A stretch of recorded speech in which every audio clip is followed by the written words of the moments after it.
Hello everyone, I'm Dr. Narendra Balla, radiation oncologist in Fortis Hospital, Mohali, head of the department.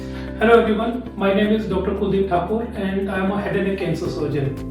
काफ़ी बार हम लोग बात करते हैं तो हमें ये भी पाया गया कि लोगों को ये चीज़ मालूम नहीं होती कि head and neck onco surgeon क्या है। सो बेसिकली हम लोग कॉम्प्रिहेंसिव वे में जितने भी ENT कैंसर्स हैं उसका ट्रीटमेंट करते हैं। सो आज हम यहाँ पे एक इम्पॉर्टेंट टॉपिक के बारे में डिस्कस करना चाहते हैं, वो है कि ड्यूरिंग रेडिएशन और after the completion of radiation therapy हमें क्या क्या एक्सरसाइज करनी चाहिए जिससे कि हमारे जो आउटकम है वो वैसे भी बेहतर होती है, उससे और बेहतर हो। तो उसके बारे में हम लोग आज यहाँ पे डिस्कस करना चाहते हैं। सो डॉक्टर कुलदीप ठाकुर, मैंने बहुत सारे पेशेंट को जब हेड एंड नेक में रेडिएशन देते हैं, ड्यूरिंग रेडिएशन जो दिक्कत आती है पेशेंट को, स्पेशली जब वो उसके साइड इफेक्ट होते हैं जैसे म्यूकोसाइटिस है, तो उनको खाना खाने में निगलने में दिक्कत होती है ड्यूरिंग रेडिएशन, स्पेशली 3 हफ्ते के बाद।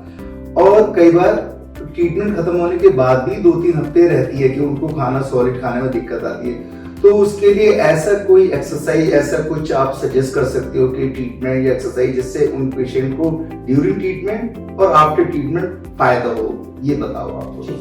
सो जैसे कि फोर्टिस हॉस्पिटल मोहाली में हम लोग डेडिकेटली पेशेंट्स को ऑपरेट करते हैं और उनको जो भी अप्रोप्रिएट एडजुवेंट थेरेपी और उसमें जो रिहेबिलिटेशन है, अप्रोप्रिएट रिहेबिलिटेशन है, वो प्रोवाइड करते हैं। सो ड्यूरिंग रेडिएशन थेरेपी जो एक्यूट साइड इफेक्ट्स होते हैं उसका हम उसी समय उसका निवारण करते हैं। उसमें हम काफ़ी तरह के जो हम माउथ वॉश देते हैं या गरारे करने के लिए देते हैं, प्लस साथ में मेडिसिन देते हैं। जो इम्पोर्टेंट एक्सरसाइजेस हम लोग देते हैं उसका जो फायदा है वो लॉन्ग टर्म में ज़्यादा रहता है। जैसे कि हमने ये देखा गया तथ्यों में, स्टडीज में भी ये पाया गया है कि ड्यूरिंग रेडिएशन के बाद काफ़ी सारे लोग बोलते हैं कि हमें लिक्विड ही खा पा रहे हैं, सॉलिड नहीं खा पा रहे हैं। लेकिन अगर हम appropriate exercises during radiation therapy और during after completion of radiotherapy till 3 months after completion of radiation therapy, अगर हम अप्रोप्रिएट स्वलो एक्सरसाइजेस देंगे तो आउटकम बहुत अच्छी होती है। एंड हम लोग जो रेडिएशन थेरेपी देते हैं उसमें आजकल हमारी मशीन में ऐसी ऐसी टेक्नोलॉजी है जैसे IMRT है, BMAT है और इस तरह की टेक्निक से हम लोग पैरोटिड ग्लैंड जो सलाइवा बनाता है उसको बचाते हैं जिससे स्वेलिंग में इजी हो जाए।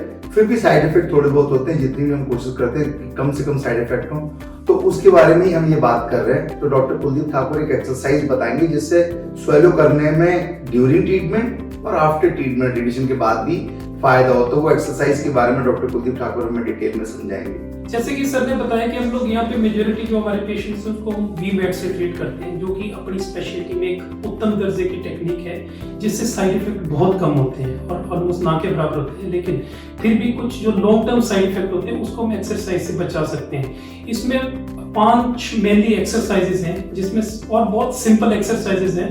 कोई भी मरीज घर पे आराम से बैठ के कर सकता है, उसको किसी दूसरे फिजियोथेरेपिस्ट या किसी डिस्पेचिया मैनेजमेंट टेक्नीशियन की जरूरत नहीं होती है। इसमें सबसे पहली जो एक्सरसाइज है टंग होल्डिंग मैन्यूवर।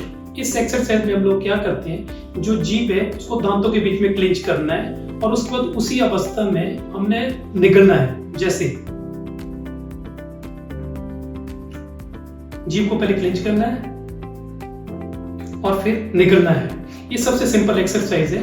ये अपनी जो जीभ या जो पिछला हिस्सा है उसको बहुत स्ट्रॉन्ग रखती है ड्यूरिंग रेडिएशन और आफ्टर रेडिएशन। दूसरी एक्सरसाइज है, उसमें हम जितना जोर से हो सकता है उसको निगलना है। आप खाली मुंह में या तो पानी रख सकते हो या आप वैसे कोई चीज एज्यूम करो कि आपके मुंह में कुछ भी कोई भी फूड पार्टिकल है या खाने का कुछ दाना है, उसको आपने जोर से निगलना है। जैसे सपोज अगर मैं थोड़ा सा पानी रख के मुंह में रखूंगा, फिर जितना जोर से हम उसको निगल सकते हैं उससे करना चाहिए। उससे इस एक्सरसाइज का फायदा क्या होता है कि जितनी भी मुंह की मसल्स, गले की मसल्स है, वो सारी कॉन्ट्रैक्ट होती है। जब मसल कॉन्ट्रैक्ट होती है वो इवेंचुअली आउटकम जो है ना लॉन्ग टर्म में बहुत अच्छा होता है। तीसरी एक्सरसाइज है, उसमें हमने जो जीभ है, जीभ को जितना हम पीछे लेके जा सकते हैं, जैसे मुंह खोला,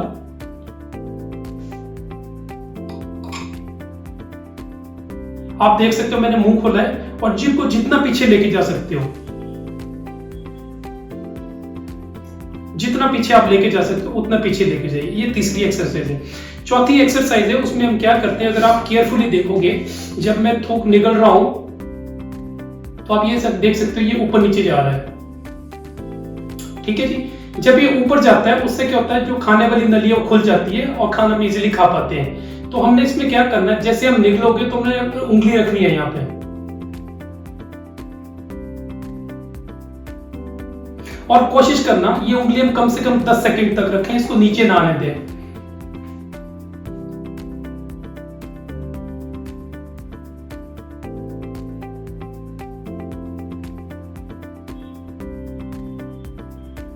सो 10 सेकंड के बाद इसको नीचे नॉर्मली आने दें। सबसे लास्ट जो 5वीं एक्सरसाइज है उसको हम सुपर सुप्राग्लॉटिक स्वलो बोलते हैं, जिसमें हम पहले मुंह में पानी रखते हैं, लंबा सांस लेते हैं और सांस रोकते हैं। उसके बाद हम पानी को पिएंगे और जो सांस हमने रोका था उसको खांसी के साथ बाहर निकालेंगे। तो इसको हम क्या करेंगे, सबसे पहले पानी मुंह में रखेंगे,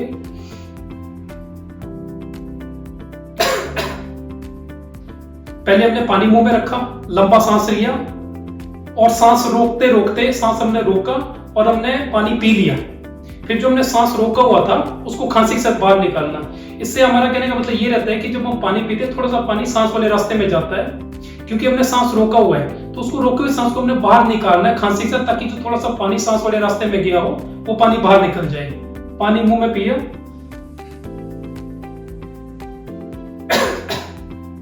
सो ये 5 एक्सरसाइजेस बहुत इंपॉर्टेंट रहती है। ये हमें प्रेफरेबली रेडिएशन शुरू होने से पहले शुरू करनी चाहिए, पूरे रेडिएशन के दौरान करनी चाहिए और रेडिएशन कंप्लीशन के कम से कम 3 महीने तक करनी चाहिए। और ये एक्सरसाइज आपने दिन में 3 बार करनी है। हर बार जैसे मॉर्निंग में करोगे तो हर 5 एक्सरसाइज को 10-10 बार करना है। वैसे इन 5 एक्सरसाइज को दिन में 10-10 बार करें और फिर शाम को दोबारा एक सेट 10-10 बार करें। सो ये 3 महीना रेडिएशन कंप्लीशन के 3 महीने तक ये एक्सरसाइज करनी चाहिए। डॉक्टर कुलदीप, आपकी इन 5 एक्सरसाइज से हमने ये देखा कि जिन पेशेंट ने ये फॉलो किया है उनको काफी फायदा हुआ है स्वेलिंग में भी। आपका क्या एक्सपीरियंस है पेशेंट के साथ? मुझे तो लगता है इससे फायदा होता है काफी। हमने ये देखा कि जब हम कीमो रेडिएशन देते हैं, इनवेरिएबली क्या होता है कि पेशेंट नाक से फीडिंग ट्यूब डालते हैं और उससे खाना लेते हैं। प्रॉब्लम उसमें क्या होती है कि न्यूट्रिशन पेशेंट का मेंटेन रहता है, बट पेशेंट अपने एफर्ट नहीं लगाता है। जब हम स्वॉलो करना बंद करेंगे तो कोई भी चीज जो है ना उसमें फ्लेक्सिबिलिटी नहीं रहती है, वो धीरे धीरे करके सिकुड़ जाती है। और लॉन्ग टर्म में पेशेंट ये बोलते हैं कि मैं अब लिक्विड्स, पानी या लिक्विड्स के अलावा सॉलिड नहीं खा पाता हूँ। लेकिन जब हम ये एक्सरसाइजेस कंटिन्यूअसली करेंगे तो हमने ये देखा है हमारे फोर्टिस हॉस्पिटल मोहाली में, हम लोग जो फीडिंग ट्यूब को कभी नहीं लगाते और इवेंचुअली रिजल्ट्स बहुत अच्छे रहते हैं। एट द एंड मुझे ये बोलना है कि हमारे जो हेड एंड नेक कैंसर के पेशेंट हैं उनको हम रेडिएशन शुरू होने से पहले ये एक्सरसाइज बताते हैं, ड्यूरिंग ट्रीटमेंट और आफ्टर ट्रीटमेंट। फिर भी किसी पेशेंट को कोई समझ में नहीं आता तो वो आकर कंसल्टेशन कर सकते हैं डॉक्टर कुलदीप ठाकुर से या मेरे से, और इस वीडियो को भी देखें। तो ये हमारा आज का हमें पेशेंट को बताना था कि किस तरह से ट्रीटमेंट इजीली जा सकता है और पेशेंट खा सकते हैं इन एक्सरसाइज के साथ। थैंक यू, नमस्ते।